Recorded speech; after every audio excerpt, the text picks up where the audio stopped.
सितंबर month को prostate cancer awareness month के रूप से ऑब्ज़र्व किया जाता है। प्रोस्टेट कैंसर इंडिया में भी अब एक कॉमन कंडीशन हो गई है।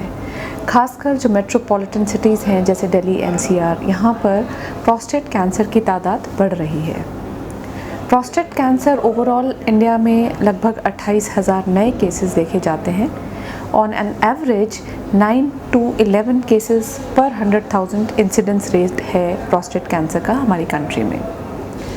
काफ़ी लोगों को प्रोस्टेट क्या है ये भी ज्ञान नहीं है, तो ये बताना चाहूँगी कि प्रोस्टेट एक ग्रंथि है, एक ग्लैंड है जो कि पेशाब की थैली के नीचे होता है। जो नेक ऑफ ब्लैडर होती है उसके आसपास ये ग्लैंड होता है, ऑलमोस्ट एक अखरोट या वॉलनट के साइज़ का होता है। जैसे प्रोस्टेट ग्लैंड का साइज़ बढ़ता है तो वो पेशाब की थैली पे दबाव करता है। इसके कारण से ज़्यादातर लोगों को पेशाब से रिलेटेड समस्याएं आती हैं। जो प्रोस्टेट कैंसर के सिम्टम्स हैं वो भी इन्हीं समस्याओं से मिलते जुलते होते हैं, जिसे हम कहते हैं लोअर यूरिनरी ट्रैक्ट सिम्टम्स। ये सिम्टम्स इंक्लूड करते हैं पेशाब बार बार आना, रात को बार बार पेशाब के लिए अर्ज होना, पेशाब की धार ना बन पाना या पेशाब पैरों पे गिर पाना।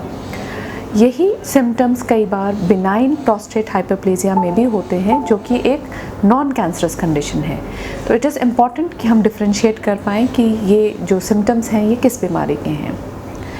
इसके अलावा अगर बीमारी बढ़ती जाती है तो कुछ सिम्टम्स जो एडवांस स्टेज में आ सकते हैं वो हैं पेशाब में या सीमन में ब्लड का आना, इरेक्टाइल डिसफंक्शन होना, बैकएक होना, बोनी पेन्स होना, वेट लॉस इत्यादि। बट ये सारे सिम्टम्स एडवांस्ड प्रोस्टेट कैंसर की निशानी होते हैं।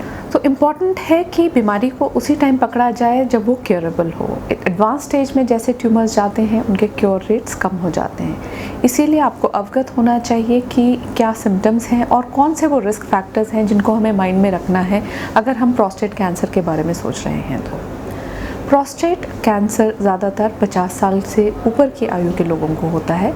कभी कभार अगर जेनेटिक एसोसिएशन है तो प्रोस्टेट कैंसर थोड़ी यंगर एज में भी हो सकता है, लगभग 40 के बाद भी। बट ज़्यादातर ये जेनेटिक केसेस वो होते हैं जहाँ की ब्रदर्स, फादर और फैमिली मेम्बर्स को भी ये बीमारी पाई गई हो, खासकर यंगर एज में।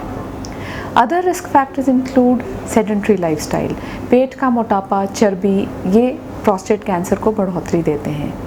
जो लोग एक्टिव रहते हैं उसमें इनका इंसिडेंस कम रहता है, वेरस जो कि इनएक्टिव रहते हैं और बहुत ज़्यादा फैटी फूड खाते हैं या लाडेशियस जो कि तली हुई भुनी हुई चीज़ें जो ज़्यादा खाते हैं उनमें इसका इंसिडेंस ज़्यादा हो सकता है।